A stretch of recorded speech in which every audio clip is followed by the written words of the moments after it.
Hey, quants, we're going to do something a little bit different today. We're going to get into a little bit of GAN and astrology stuff. So next week, there are 4 major events coming up that could have a pivotal impact on the markets. We have the FOMC rate decision coming in play. We've got the new moon, which is historically a bullish signal. And we have, from an astrology perspective, we've got the Mercury direct. It's been in retrograde, and I'll explain a little bit about that. And then also the Spring Equinox is coming up next week, which has been one of the 4 major pivotal dates that Gann tended to utilize in his own analysis. So let's get into it. We've got, what I've done on the chart today is I lined out, and I will probably clean this up. So as I was doing some of this research, I added this, and I think there will be a better way to kind of display some of this in the future once I put some better lines on here. But really what I want to talk about is the potential for a reaction in the market next week at some point with all these pivotal moments coming into play. And if you look, I've marked them all off with the vertical line here. So 2 of them happen on the same day. We have the new moon, and for the astute emoji people who are aware of emojis out there, I did use a full moon just because it's more visible. They do have a new moon emoji, but it's very dark and it's hard to see on this dark background. So we have the new moon coming into play. We've got the FOMC rate decision coming into play. Those are both going to happen on the 18th of March. And then the 20th, I think I have this on the wrong spot. On the 20th, we have the from an astrology perspective, we've got the Mercury direct coming into play, and also the Spring Equinox, as I mentioned, as a pivotal date. So I've marked these off on the chart, and I'm going to leave these on the chart when I'm doing future analysis next week, so we can see if there is truly a reaction that occurs off of this. So if you're interested in following along with some of the astrology stuff and learning about the similar stuff that I'm learning about right now, you should subscribe to stay tuned, and we will be following up on this tomorrow. So the other thing that I've been incorporating on this, well, first of all, let me come back to the new moon. So the direct basically means that it's moving forward again. Essentially, it's a kind of like gives you a different perspective. It makes you look like, not a different perspective, but it's makes the planet looks like it's moving in reverse, and so they call that retrograde. Now it is moving forward again, and so that is what they call that's what they call the direct. So instead of retrograde, it's now in direct, moving the way that they expect. And so from just a astrological kind of implication, what that means is things tend to go better when things are in direct versus retrograde. When things are in retrograde, you tend to have things not going the way that you would always expect. You oftentimes might have outages and things like that. So that potentially could be a bullish thing. I want to just jump to the Gann Spring Equinox from that perspective. It has statistically been a bullish sign for market turnaround if you're approaching from the bottom. And so we've been ranging here, but we've been ranging from a low. And so you could argue that we are approaching from a bottom, and approaching from a bottom, approaching from a essentially a bearish trend, right? And so we wouldn't be approaching from the bottom, we were approaching from the top, right? So now the potential argument against this is that we're no longer approaching from the top, because we've been ranging and now we're starting to come up from the bottom.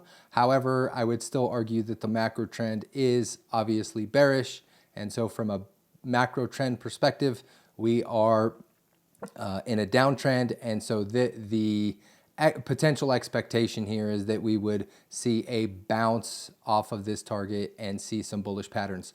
The research that I've done on this, it is, I believe, about 76%. I have the number written down, and I'm not seeing it on my notes right away here. So 75%, like a 75% hit rate, but that's only in the last couple of years, over the last like 3 years. So that's not something that I would want to necessarily just leave it on that. I did in the past mention I did some midterm research as well, and in the midterms, basically since Bitcoin has been around 3 out of 3 times, it was lower after lower than it is currently. And so what that however, it still did result in a essentially a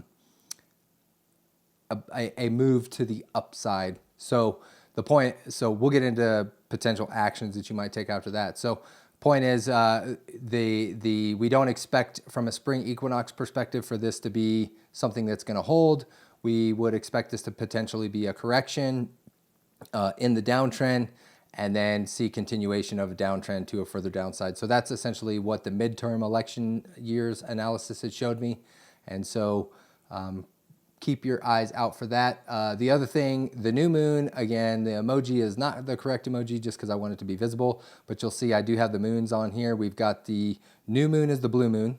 The full moon is the grayish moon that they have on here. Maybe I'll change these colors just so they align a little bit better, or they're a little with emojis that I might use here. And so statistically, if based on the back testing that we've shown here and others have shown, like Eric on his channel for the Crown Trading channel, or Crown's Crypto Cave, you'll see that statistically the new moon tends to be a bearish signal. Now it doesn't work out all the time. It's something like a 56 or 60-ish% hit rate.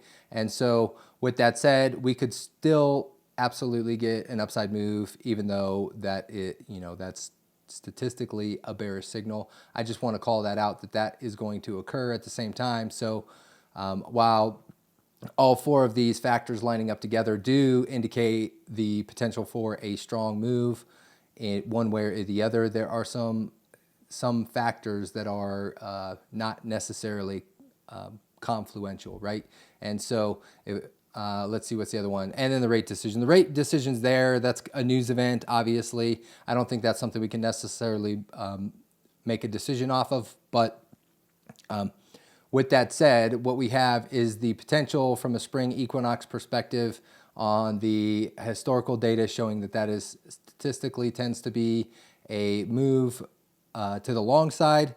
However, and then we have the astrological aspect, which is generally means things tend to work out a little bit better. So we have a positive aspect on that. But then we also have the new moon, which is statistically negative usually.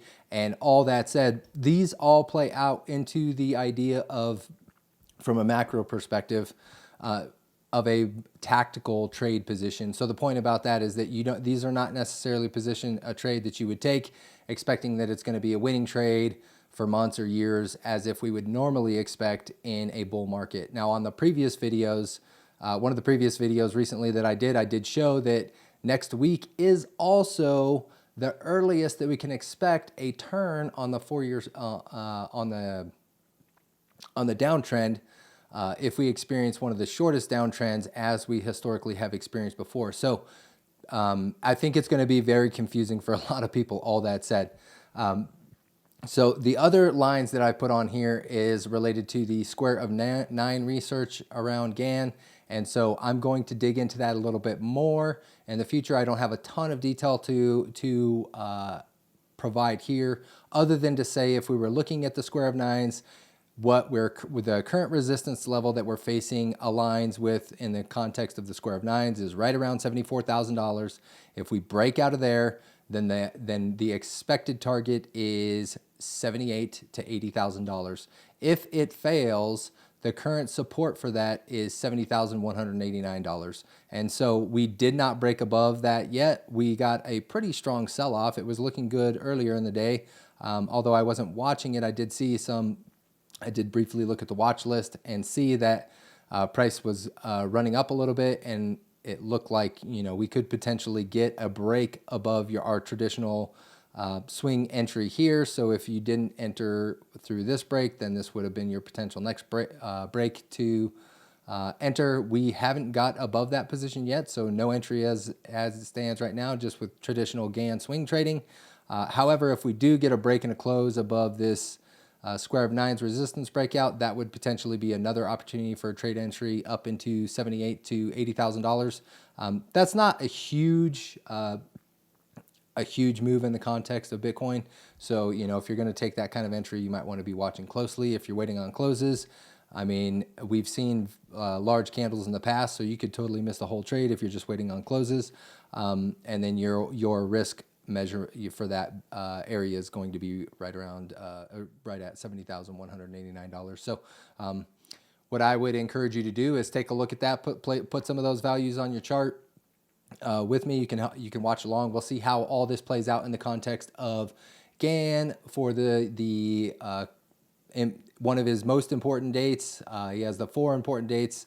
One of his primary important dates tends to be the equinox, the solstice, and then we have the I believe it's the equinox and fall, and then also the winter solstice, right? So those dates are all kind of the 4 pivotal dates, and the first one is coming up on the 20th. So I think it's going to be really exciting just to continue to learn about this, but also to watch this as well. So that will be it for today, and we will follow up on this next week. Catch you on the next one. Peace, quants.